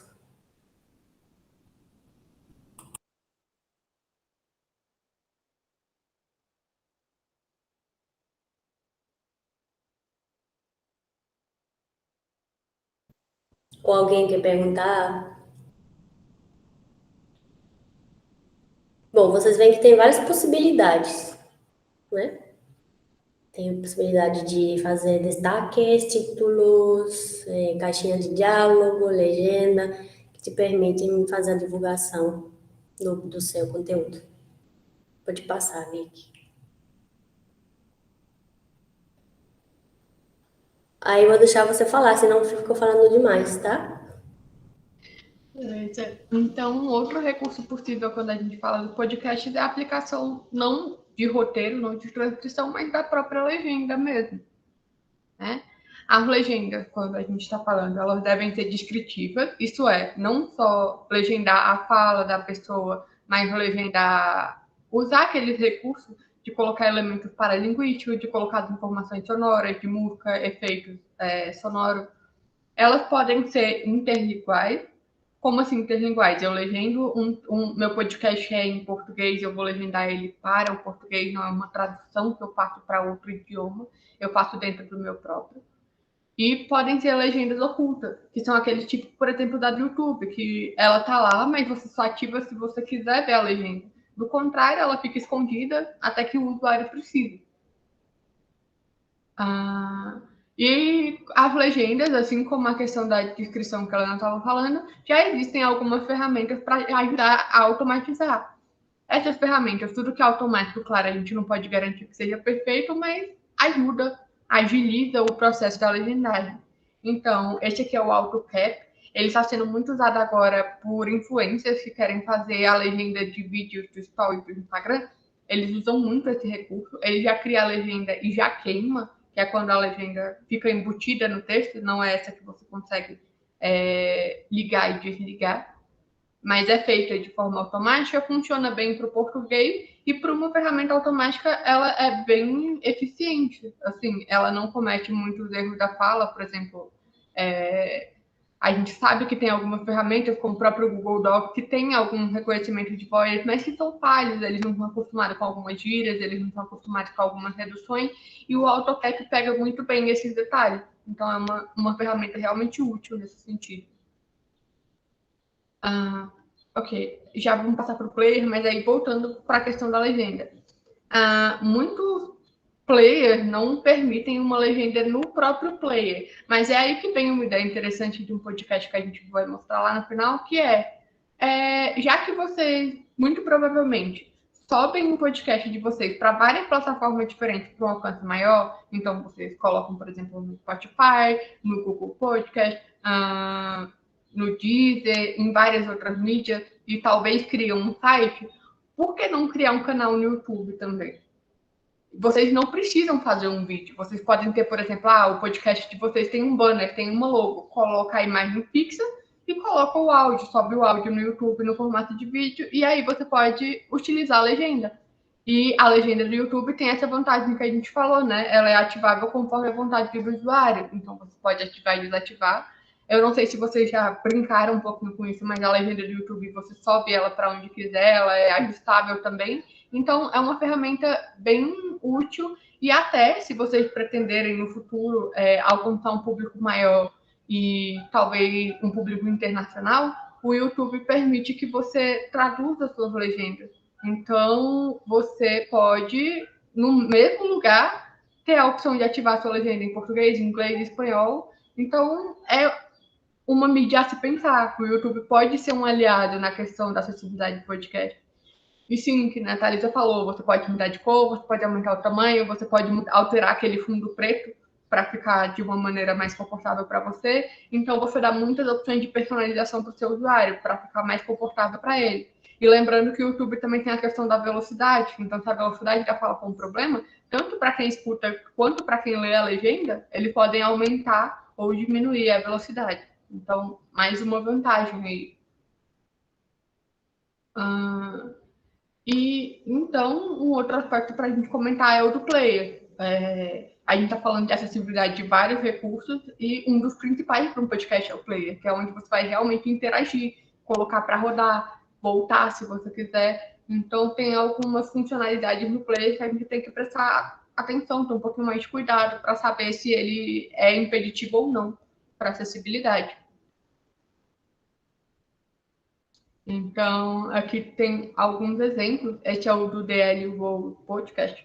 É um plugin do WordPress, então isso a gente vê na página do podcast no WordPress.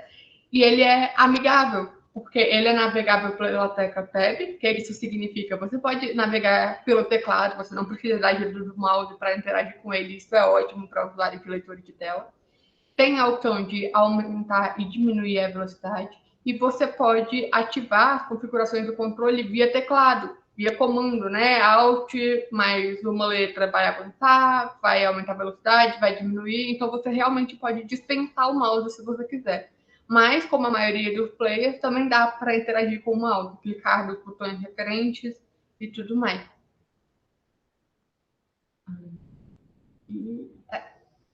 E a outra questão é o site ou blog. Como a Helena falou, está sendo um recurso muito explorado atualmente, porque é isso. Sites como o Spotify ou o Google Podcast não vão te permitir colocar todas as informações que talvez você queira que seu público tenha para ficar acessível de uma forma eficiente. Então, um jeito de quebrar esse problema é você mesmo criar o seu site, onde você pode organizar o seu conteúdo da forma que você achar melhor. E isso é feito em formato de blog também, né? A gente citou aquele exemplo do WordPress. Então, mas aí, se você cria um site, você está criando uma nova mídia, e aí a gente volta lá naquelas recomendações da WCAG. Então, você tem que ter em mente, se você está criando um site, tem algumas opções que você deveria colocar para tornar a navegação mais eficiente, que são a opção de saltar para conteúdo. O que isso significa? Quando um usuário de leitor de tela acessa um site, ele vai navegar por links. Então, ele vai passando pela tecla Tab e a tecla vai lendo links para ele. Mas vamos supor que seu site tem um menu na parte superior da tela. Se você não tiver um botão para saltar conteúdo como o primeiro link da sua página, você vai obrigar seu usuário a passar item por item do seu menu, item por item, todos os links que tem na parte superior do seu site, até chegar no texto. Isso pode ser cansativo, às vezes ele não quer ver o menu, ele só quer ler o roteiro, por exemplo, e sair. Então, você permite que ele salte diretamente para o conteúdo, ele pula esse menu, escuta, né, do leitor de tela o que ele quer saber e pode seguir a vida. Isso é parte de outra coisa maior, que é a navegação com teclado. Para os usuários que não usam mouse, e a gente fala muito do leitor de tela, né, nesse aspecto, mas não é só isso. Pessoas com dificuldade, com alguma restrição de mobilidade também, por exemplo, problema nas mãos, às vezes vão ter muita dificuldade em clicar nos botões do mouse, que são mais sensíveis, eles acabam empurrando o mouse na tentativa de clicar e tudo mais. E nisso a navegação por teclado ajuda muito, já que é uma peça mais estável. Então, é importante que o seu site seja completamente acessível por teclado. A maioria, por padrão, já vai ser acessável de algum modo, mas é importante saber e prestar atenção nos detalhes. Por exemplo, os menus já são geralmente navegáveis pela tecla Tab. Mas se tem um menu de drop-down, o que é isso? Quando você passa o mouse ou você clica em um dos pontos do menu, abre uma caixinha para baixo com várias opções, isso já não é tão automático. Então, se você colocar um menu desse, você tem que ir lá conferir se com a tecla Tab você também consegue acessar essas sub-opções, porque senão é uma parte do seu site que o usuário não vai conseguir chegar. E aí você tem que prestar atenção na questão de cores, contrastes e fontes, ou seja, você tem que formatar seu site de modo que ele seja o mais legível possível. Às vezes você vai ver que sua paleta é um pouco menos acessível do que você gostaria que fosse, então você coloca um modo alto contraste, realmente aquele simples preto no branco com alguma cor de destaque. É importante pensar na organização da informação para diversos tipos de usuário, tanto por uma questão de que é muito mais eficiente eu gastar menos tempo para chegar na informação que eu quero. Então, por exemplo, não é interessante, que na Helena já comentou lá atrás, você tem um campo transcrições, aí você clica nas transcrições e dentro das transcrições você pesquisa por episódio e você vai levar várias etapas para achar o que você quer. É muito mais fácil você colocar a transcrição diretamente na página do seu episódio, por exemplo. Mas também não adianta você querer... eu não quero criar muitas páginas para o meu site, então eu vou pegar toda a informação que eu preciso e eu vou colocar numa página só. E aí você vai acabar com uma página cheia de informações que é difícil de navegar e é difícil de compreender o que você está tentando passar para o público. Então, a gente está numa era que o minimalismo está voltando, né? E isso é bem positivo, falando em questão de acessibilidade. Realmente, quanto mais limpa for a página, melhor ela vai ser para o usuário de leitor de tela, para quem está navegando com mouse, para quem tem, para os neuroatípicos, para pessoas com dislexia, para pessoas com déficit de atenção que precisam focar em uma informação só, então sua página só tem essa informação, vai ser muito mais fácil. E informar de forma eficaz os recursos de acessibilidade de onde encontrar. A gente vai ver que podem ter podcasts que tem um problema, tipo, eles falam, olha, a gente oferece a transcrição, mas eles nunca te dizem onde. Então, você tem que ir atrás, revirar o site, procurando um link que às vezes nem vai estar lá, ou não vai estar fácil. Então, sempre deixa bem claro qual é o recurso e onde ele está. Thalita. A Thalita perguntou aqui, mas se fosse uma página só, o Ctrl F não ajudaria? Ajudaria. Obviamente, o Ctrl F funciona, né, para você achar a palavra-chave que você quer pesquisar, mas ele não resolveria todo o problema. Se você chegar na parte que você quer, mas o texto que você quer está soterrado no meio de um bando de outras informações, vai ser acessível por um lado e inacessível pelo outro. Então, não é que seja errado ter uma página única do seu podcast. Vão ter podcasts que vão conseguir fazer isso funcionar. Mas você tem que pensar no seu caso. Se você precisar fornecer muita informação, é melhor que você divida as informações em páginas diferentes do que você acumular muito conteúdo em um espaço só. Agora, se você está falando, por exemplo, você quer ter uma página por episódio, e a página do episódio está simplesmente o player em cima e a transcrição embaixo, beleza? Uma página só é o suficiente, e nesse caso, o Ctrl F ajudaria, porque o texto seria pesquisável. Então, você não precisaria sempre ficar voltando, ouvindo o podcast inteiro para achar informação.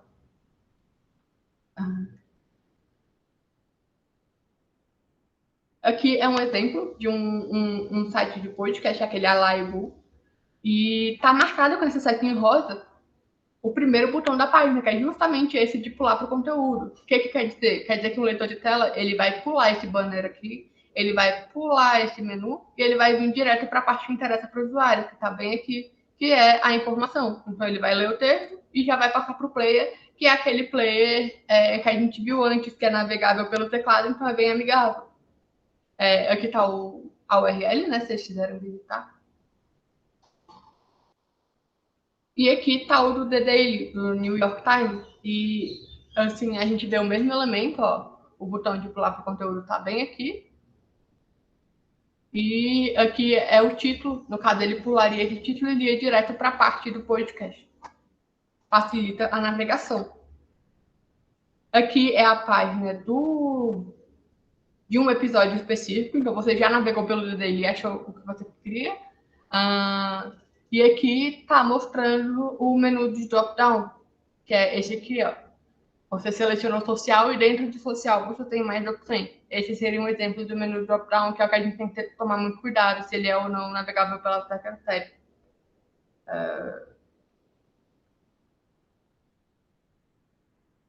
Aqui, na verdade, acabou que a gente acabou falando antes, né? Esse é o Headliner, que é uma das ferramentas que a gente mostrou que pode ajudar com a transcrição, e ele tem essa vantagem que ele pode tornar seu podcast em vídeo. Você já ajusta a transcrição, você já ajusta a legenda, e no próprio aplicativo você consegue colocar uma imagem de fundo, por exemplo, um recurso visual que você queira, e você transforma num vídeo compartilhado para os seus usuários.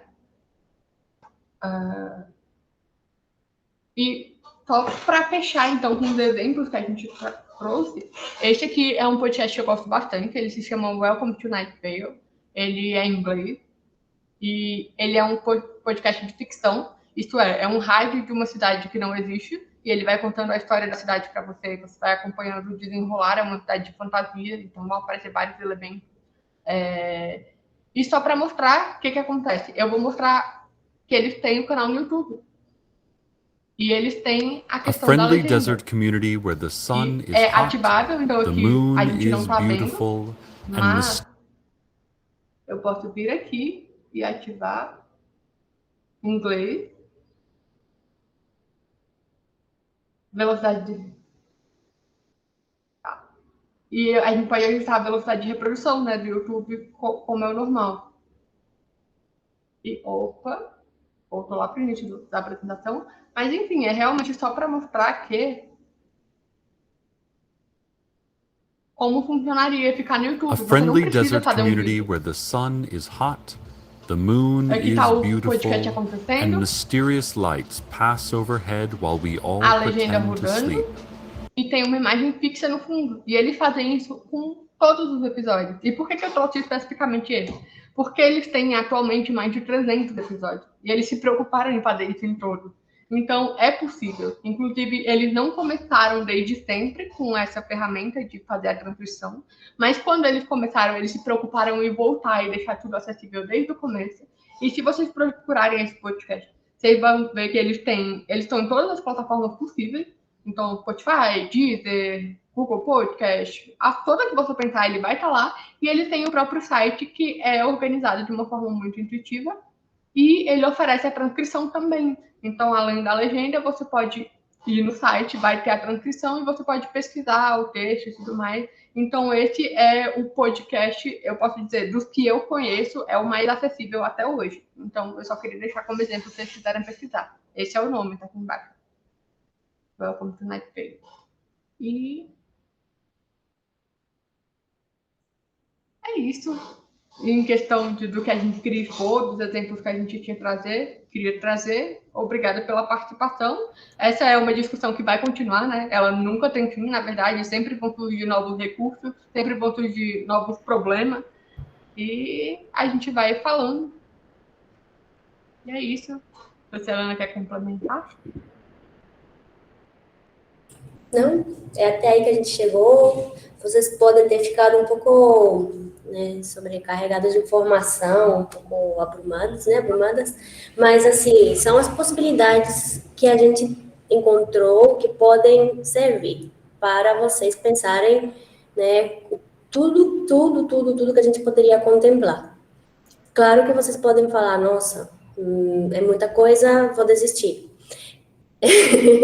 Não é ideia, tá, gente? Vocês podem falar, bom, vamos fazer, então, vamos olhar esses podcasts que elas recomendaram, vamos procurar do nosso gênero alguns que também sigam, né, algumas diretrizes que sejam acessíveis e tal, e vamos tentar, né, seguir esse modelo e achar soluções.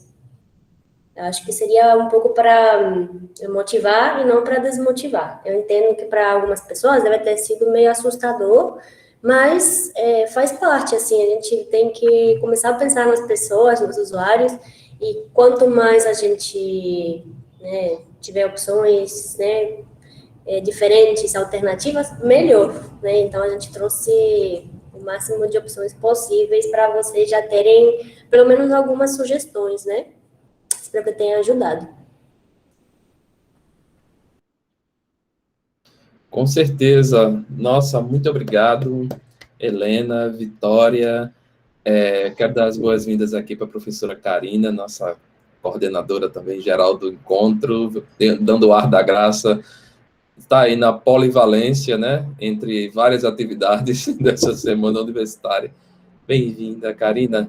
Pegou aqui, né, o clima muito bacana de sugestões, e eu acho que a gente ainda pode fazer o seguinte: tem alguém com alguma questão, assim, geral, que queira colocar aqui? A gente tem ainda esses 15 minutinhos, né, para finalizar aqui.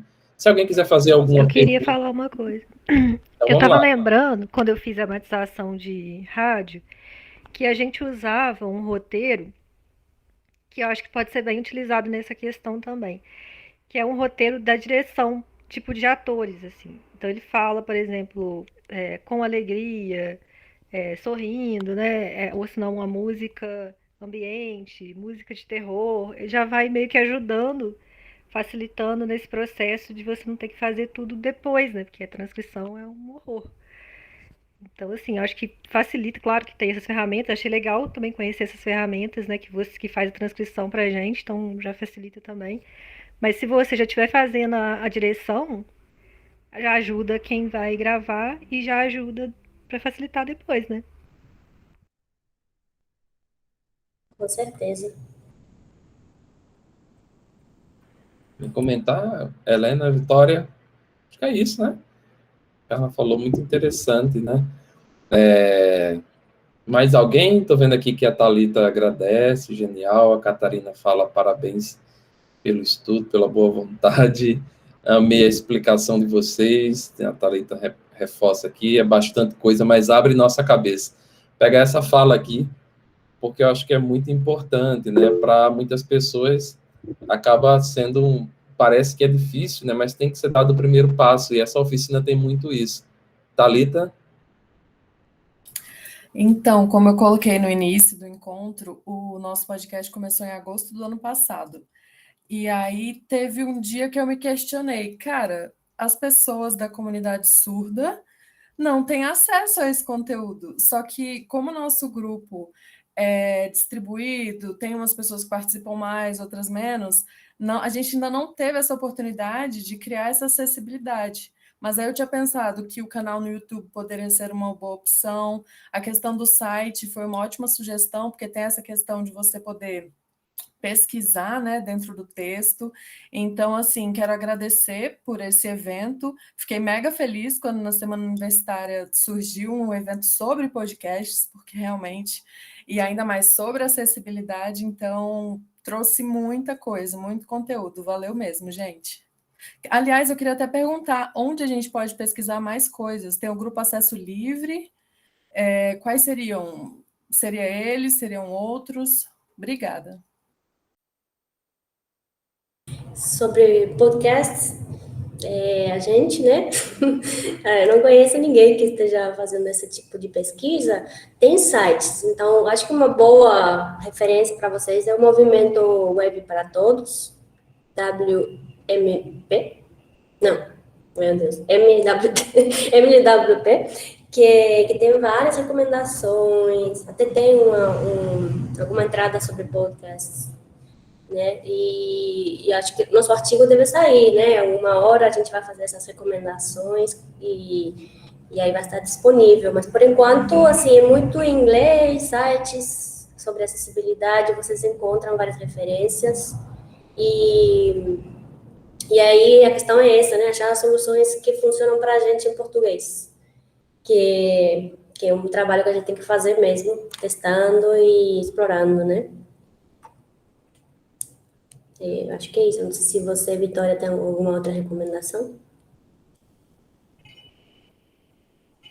Acho que realmente vai ficar mais nesse geral, o Movimento Web para Todos, as recomendações da WCAG, manuais realmente de legendagem que não sejam para podcasts, é isso. Como é uma área muito nova, a gente vai acabar tendo que beber de outras fontes para aplicar aqui.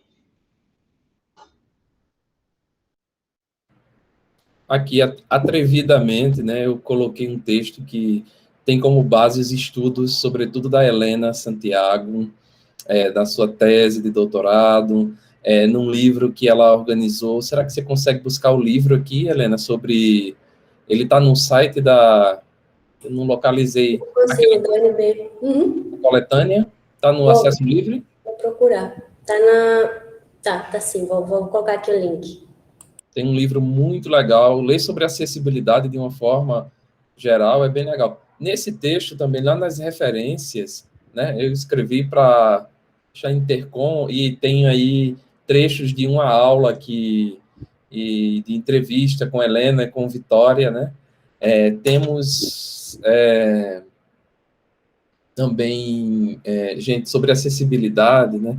Eu acho que tem uma coisa muito bacana que a Vitória falou numa aula nossa, que está gravada para a turma de Introdução à Linguagem Sonora, E que, enfim, é a gente meio que quebrar essa ideia, né, de que a comunidade surda, né, principalmente, não se interessa, né, pelos podcasts.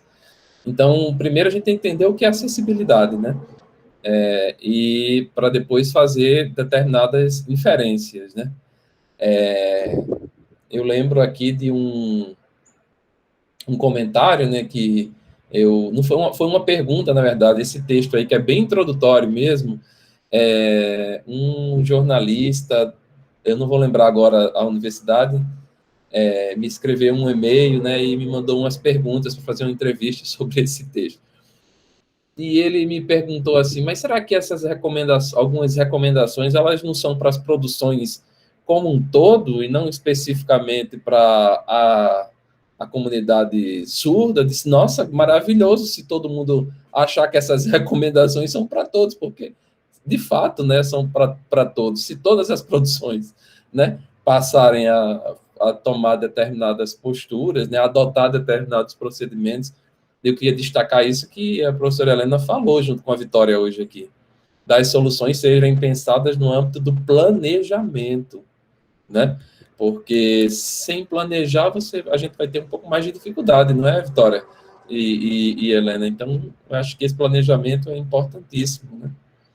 Eu complementaria não, destacaria realçaria mesmo da fala de Helena e de Vitória essa questão, né, estou pensando aqui no podcast que vai ser meu TCC, por exemplo, ou vai ser um trabalho para uma disciplina, ou é um projeto que eu quero criar, né, para além dos muros da universidade. Já coloca isso como um tópico, assim como uma fase de produção mesmo. Eu queria fazer uma indicação aqui também de dois TCCs que deram passos bem iniciais, né? Acho que a Helena teve uma dessas bancas, não sei se como suplente ou titular, a professora Karina também. São trabalhos que estão lá no site do Laboratório de Áudio da FAC. Um desses trabalhos é de uma estudante chamada Isadora Duetti.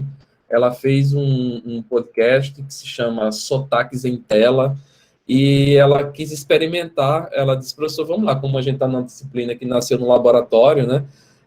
Então, ela fez lá convidou uma intérprete de Libras, né? E essa intérprete fez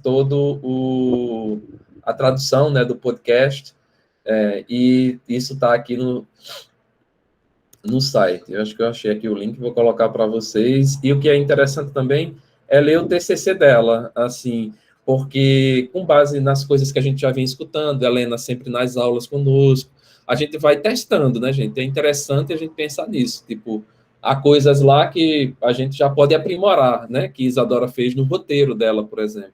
O roteiro dela já vai que ela coloca como anexo, já vai se aproximando mais de uma transcrição, um pouco, né?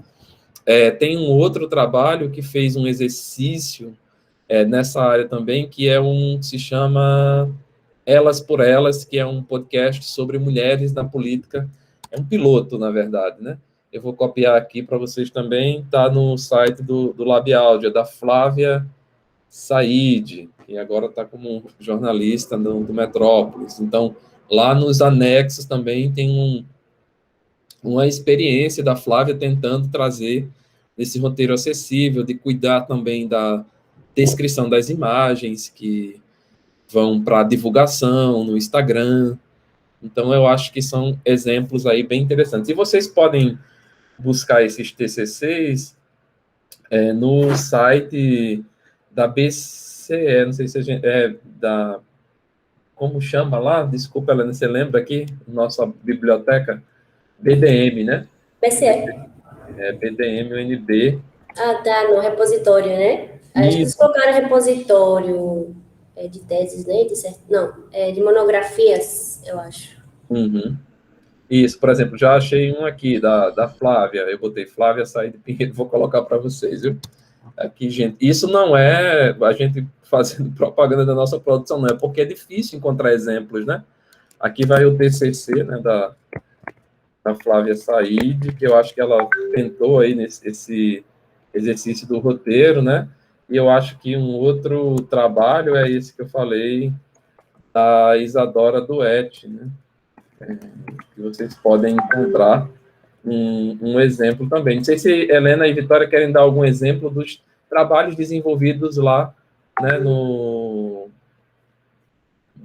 pós-trad, eu mesmo lá no curso, né, no LEA.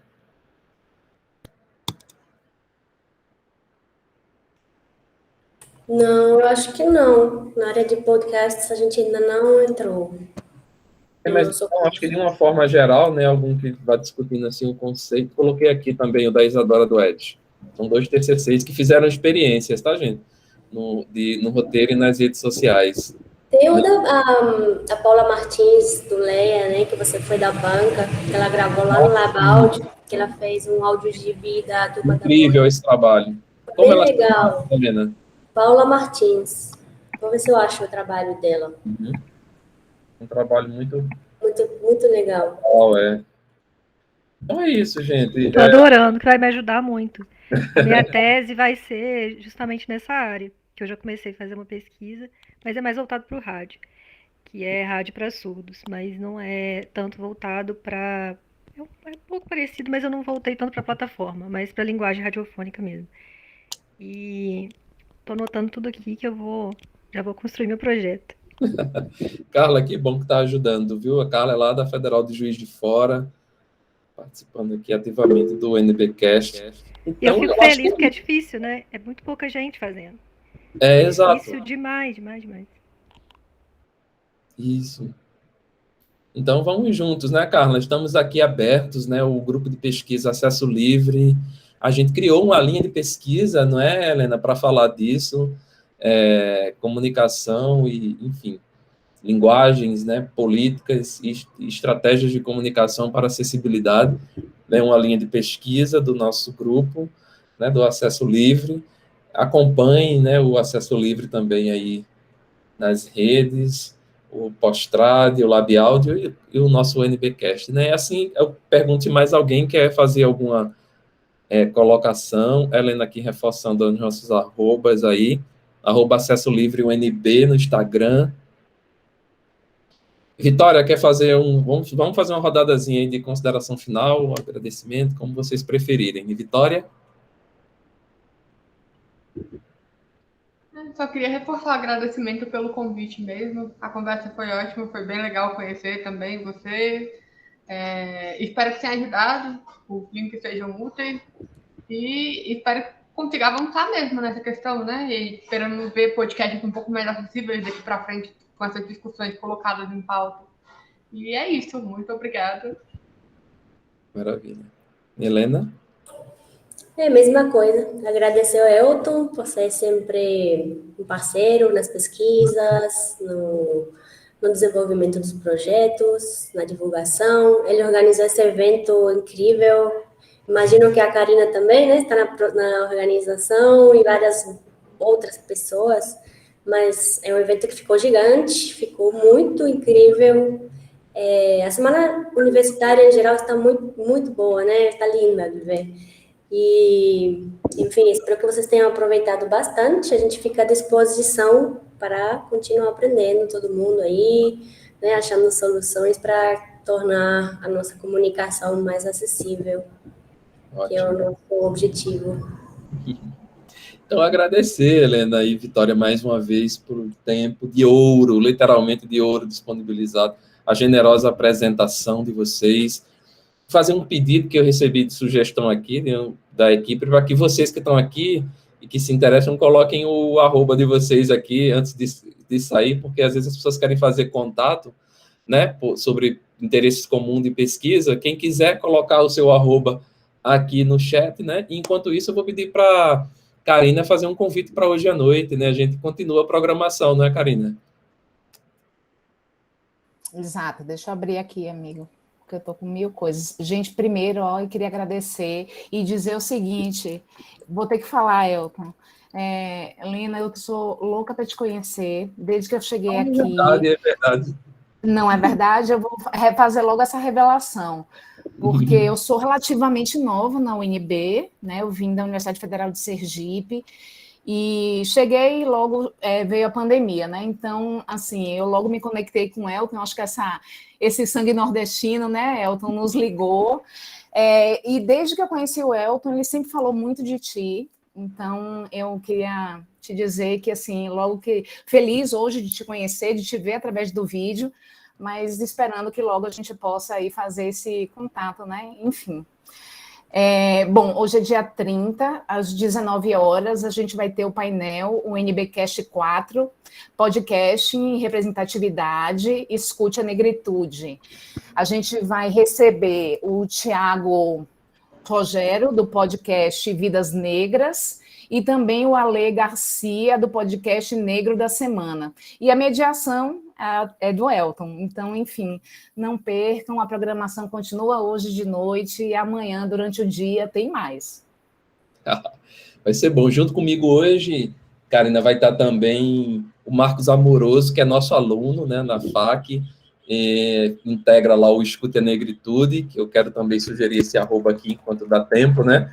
Escute a Negritude é um projeto em que a gente está desenvolvendo, a gente desenvolveu experimentalmente com a ajuda muito de Vitória, de Patrícia, né, que são membros do Acesso Livre, algumas estratégias, né, de acessibilidade, desde as legendas. Então, talvez lá vocês também encontrem alguns exercícios interessantes de como a gente descrevia as imagens, certo? Para divulgar o podcast, que por enquanto está com pílulas lá, né? E então o Marcos vai estar conosco também, tá? E amanhã a gente continua com os grupos de trabalho sobre divulgação científica, jornalismo, e à noite temos um grande momento com o nosso fórum, onde a gente vai acolher várias sugestões para a rede, o NBcast, para esse projeto, e também para a premiação, né, dos podcasts universitários, e a gente tem a categoria de acessibilidade, né?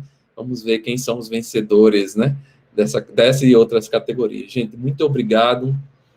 Mais uma vez, Helena, Vitória, todas e todos, muito obrigado.